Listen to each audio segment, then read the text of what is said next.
Well, thank you all for coming. This is a special event because it isn't often that we have ceramics here or displayed in many galleries for that matter. It's actually quite rare. So I'm really happy for this synergy to have come together, and honestly, a synergy because at the same time as I was considering what would be exhibited at the gallery before we had even opened doors, these two artists came into the realm of being, and it just happened amazingly. Federica is visiting us from Arizona, although she is from this area as well, but is living in Arizona. So we're happy to have her come and exhibit with us for this amazing period of time that she'll be here.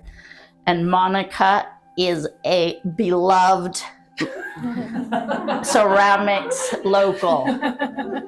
So we met making ceramics at Make Ceramic Studio. Many times we'd find ourselves the only two people at the studio in the morning. When most people are probably doing other busy things, we were in the studio making art together. And I just really enjoyed listening to her artistic process. And Federica and I had some amazing conversations also about, the meaning of art and all of that stuff. And I thought, this is wonderful. The way that I'd like to start this conversation, since we have such diversity of art and artistry, but yet we do always come together on some common ground. And one of the common ground that I think we all can come together in is, if we are on this earthly plane, we all have certain experiences that we all can relate to, like love, pain, loss, all of this type of emotions and experiences that we have that are common. Also, if we live long enough, sometimes we have very, very torrential pain and loss in our life. And it can seem like it wipes away a slate, like it destroys us to the core, like it might even destroy our what we even thought of ourselves as an identity, or who are we, all of these types of questions, when sometimes we have very, very, tremendous events, cataclysmic events. And so if we don't throw in the towel, because a lot of times we do, sometimes people say, well, I can't do this life.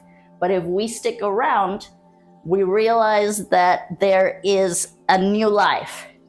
And from those moments of cataclysmic pain and loss comes an incredible new life. And I've heard, I didn't know really what it meant when people said things like born again. But when it happened to me, I was like, I get it now. Yes, born again, yes. And so there is, moments of death and rebirth. And here, these series of art that we have before us, we have a lot of that theme running through it. And so I'd like to start with Monica. Please tell us what is going on in this wonderful series. Yeah. So this series is inspired by the myth of Persephone, which is one I've loved for a long time. The basic premise of the myth is that Persephone is out picking flowers when Hades erupts out of the earth and takes her down to the underworld. And her mother scours the earth looking for her, can't find her, so she lays the earth barren. And so Zeus can't really have that. So he intervenes and says, Hades, you gotta give her back.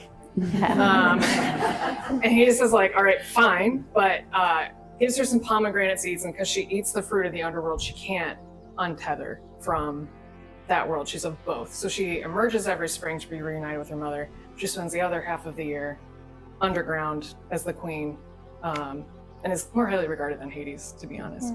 But I was working through some of the themes of this in my own life, this idea of death and rebirth, and to go through the 5. This first one is maidenhood, which you could call virginity. Virginity is, you could say it's about innocence and naivety, but for me, I think it's about being one into yourself. Like you don't really know who you are in relation to other people or the world or these kind of deepening experiences. I can do this because it's mine. So she's literally like of her own being with Hades below her. The second phase is the abduction. This quote here about how we all have to be abducted is really what started this series for me, which is that none of us really choose to go through those awful moments. And I think the phrases that we use a lot about how like I'm in pieces or I'm falling apart or I can't get myself together, I think that kind of points to this violent feeling, even if it isn't violent in the moment, of like, oh my God, like it's just all getting ripped away from me. This third one I called Chrysalis. Technically, we don't really know what's going on with Persephone at this phase in the story. Her mother's just like wreaking havoc on the earth at this point. But I think for me, when it comes to those really deepening experiences, there's this like mush phase. You're like, I don't even know who I am anymore coming out of something like that. And sometimes that isolation is even a bit protective because you need to like sort out who you are and come back together. Which then leads to the fourth, which is Resurgence, which is the one that I remade it a bunch of times and I couldn't understand it. And then I was talking to someone who I respect a lot and she said, well, that makes sense because your muse is Persephone and she couldn't get out either. And there's something that's preventing you from divorcing from death as well. And you have to figure out what that is. And that fucked me up for months. And I think there's like a list of reasons and we all have our reasons. It could be that like, I don't know, you don't know that people are going to accept you as the new version of yourself when you emerge, or like you're embarrassed of the maiden that you once were. Like, I can't even go back to like where that person used to live. I think for me, there's a feeling of like, this story is cyclical. And so the idea of like, why would I go up if I just have to come back down? Like, I'd rather just stay low. And so it took me, I remade this a bunch of times because I needed to find what that like duality is of like, that comfort and like the snares of like, just stay down here versus like, no, you have to bloom basically. Like this isn't the destiny of where you're supposed to be. And that leads to the final one, which, so you go from maidenhood to queendom, and I can pick this up again because it's mine. Unlike that one, this is now integrated, that deepening experience is now part of who she is, that she's supported by this Hades experience, and that you can even see it in the vein of the petals, and that maiden couldn't have grown to this size without going through the trajectory. Wow. That is so good. Wow. Yeah. That's the story. Bravo.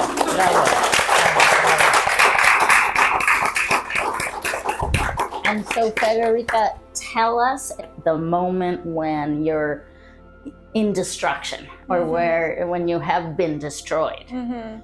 This piece and the volcanic stones were really inspired by what I feel like in my journey is actually really reflected in what Monica is describing. And I actually have a tattoo of a pomegranate on my arm that I got years ago in dedication to Persephone. I've personally gone through a pretty significant death and rebirth. This moment for me, it feels like a rebirth moment, actually. Nice. And that came after isolating myself in a cabin and deciding to dive into ceramics, and really it was actually creating space to rediscover who I am. And clay became the mirror for me to be able to work through that. So yeah, there's definitely elements of death in these black pieces that feel volcanic and ashen, and then the rebirth with the other piece in the back that to me feels kind of sparkly and odd looking but hopeful, and like you're not quite sure what it is, but it wants to say something, and a common theme that we've had in these conversations with artists is how the art itself is a healing modality, and it also is a mirror of life and of our life in particular. And so tell us, Federica, tell us a little bit more about those mirrors with clay and your life and how it has been a healing modality. How can it be a healing modality for others as well? Totally, yeah. Tell us something about that. Sure. I mean, what immediately comes to mind is sort of the idea of identity. I went through what was kind of an identity crisis. I had no idea who I wanted to be. And I had discovered clay a few years before and just really felt the draw and loved working with that medium. There's two parts, right? The ego, my ego, loves this idea of playing artist, right? Like, you know, there's something gratifying to the child in me that has always wanted to be an artist. But the truth is, and like my higher self knows that I'm working with clay because my nervous system needs it, because my spirit needs it. Like it's actually a way for me to move through pain, confusion, overthinking, denial, a desire to suppress, avoid, deny. Like that is what clay offers me, is the tool to become so present in the moment that I can actually, I can witness the narrative without identifying with it. I can drop into my body and feel the tactile nature of the clay. And I can look at what the clay is showing me and respond to it in real time. So it's an opportunity to get out of whatever's happening here and to really drop into the physical through the clay body. So, and we're also talking about the earth element, right? It's a grounding tool. It's an opportunity to connect to the nature of you, the physical body, as well as the earth through the clay. Yeah. Here's something that I have a question for both of you guys. I mean, my limited experience with clay, it is unlike other artist medium because, for instance, if I'm painting, I can see an end result quite quickly. Like within a couple of hours, I can have a painting. And nothing, there's some things like the elements dry the paint, maybe it changes the color a little, this, that, and the other. But with clay, it's quite different because there's other elements that come into play that are completely out of our control. And so there must be a lot of dance with the creation of this project that is in the moment, yet that there is a lot of also surrender of, you're gonna put it in the kiln, God knows what's gonna happen. Honestly, it's unbelievable the stuff that you think is gonna happen and you bring it on and you're like, what? How? Like this is what I did, I don't understand. Colors change, sizes, all this kind of thing. Can you tell us something about that aspect of working with? Yeah, I mean, I have some friends here from a product background, and I think that was some really good training because you basically just fail fast. So you're seeing 5 of a lot, and I think part of it too is learning what parts you can let go and what parts you want to control. So all of the Hades parts of this are not glazed; it's shoe polish and then wax to finish it off, because I had a very clear intention of how I wanted that to be, and I wanted the wildness of the Persephone glaze to be its own thing, because I was like willing for that to do whatever it wanted. But so I don't know, it's basically a game of like knowing where to cut corners, I think, in a lot of ways. But I can also say that like I made sketches of this series when I started it, and maybe one of them looks like this sketch. That's just how it goes. It just So I think I think a lot of times wheel people are like, we'll see what happens. And like, I think when you're hand building, you're slowed down enough, you are making decisions. But I think maybe that openness is, I'll let the clay, like, I have to let the clay be what it wants to be. Federica, tell us some aspects of like, there's happy magics and then there's sometimes like, what the hell? Like, why is this happening to me? Yeah, I mean, this piece in the back really threw me for a loop. I did not plan to make it. I didn't really have an idea in mind for it. I just started and kind of kept going, and it's coil built, and I wasn't sure if it was going to be really wide and orby or what, but the clay started wanting to move inward, and I was like, okay, you can go inward, and then kind of kept coiling and let it really take on an organic form, and responded to it, you know, as it was happening. And so there was very little effort on my end to try and manipulate it to look a certain way. I really wanted to invite it to take on whatever form it wanted. That being said, you know, I when it finally came together, I totally fell in love with it. And then the attachment became very clear to me. I was like, oh, I'm actually in love with it, and I want to make sure it comes to full fruition. Like, I was checking it obsessively, like trying to make sure it was drying right, and like checking for hairline cracks, and like thinking about like, do I glaze it? Do I leave it white? Like, what do I like? What kind of glazes do I? You know, like the attachment became very clear. And you know, I felt really lucky. I took it out of the bisque firing. It seemed like it was in pretty good shape. I thought about leaving it white. I decided, nah, like I'm going in there and I'm gonna get crazy. So I just like threw some glazes on it, got drippy, had some fun. And then I was like, okay, so high fire, like let's just like pray that it makes it. And I had a stress dream. This is crazy, but I had like a premonition dream like a couple of days before I fired it. And the dream was that I like opened the kiln and it was just like panic. Like it was just like, oh, like what is it? Like and then I just like shut the kiln and then like woke up and was like, oh, what was that? What was that? Like not that. But I fired it and I went out the next morning, felt like it was safe to open it up, and the same moment of panic hit me in real life. Oh my God. Where it was just like, I didn't know what I was looking at. But what I was looking at was that piece sideways in the kiln. Wow. And I thought, oh, it's ruined. Like the bottom blew out on it. Like it's done. Like it didn't make it. And so I reached in and I gingerly kind of like picked it up out of it. And I think I do have attachment issues because I think of them as babies, like for real, like clay babies. Like I don't know, like I you know, pour so much of myself into them, some connection happens. But anyways, I pulled that piece out of the kiln and just like held it up against my body and like reached under to see, expecting shards, expecting it to be completely blown out. And it was fine. And I was like, wait. Sort of tipped? So the bottom, I think what happened was there must have been an air pocket in the very, very bottom of it.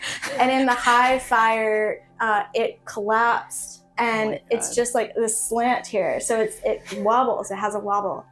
I'm being totally transparent about it because I put it down on the table and I thought, so it's kind of fine. It's fine. And I thought, like, do I just leave it? Do I just not even bring it? Even thought about like maybe like tuck some like sugar packets under it, or like, you know, like at the diner, like when you're at a wobbly table, you just tuck some things under it and it's fine. You just enjoy the night, enjoy the meal. So I decided I loved it too much to not bring it. No, it's great. And it's great. I just decided, you know what? I had no idea that the bottom was going to do that, and it did, and it survived, and it's here. So that's good. Excellent. Wonderful. Well, is there anything that you would like to say to us? For those of us who aren't well familiar with working in this medium, what would you like to say about anything? About anything. I would highly recommend doing it in that I think in my own, trying to do therapeutic things. I think that stuff like talk therapy can only take you so far, and that you will be surprised how much, when you have to put a face on the monster, it becomes not so scary. I like playing with mud. Like that's really what we used to do. Yeah, exactly. There's lots of studios in it, like everywhere now. Like there's a huge rise, and I think it's because like we don't like touch things anymore. Yeah. We don't like just play in mud. So I recommend that's fine. Oh, good. That's a good recommendation. Federica? Yeah, I mean, I think any creative outlet is worthy of our time and exploration. I think any opportunity to allow something channeled out for us to look at is a therapeutic opportunity. And some people like clay. Some people enjoy playing with that texture. Some people really don't. And so I guess my only invitation would be that everyone find a creative form of expression to explore, because I think our world needs us all to engage in that way. Wonderful. Thank you all for coming, and stick around. There's music and tea and community. Yay. Thank you.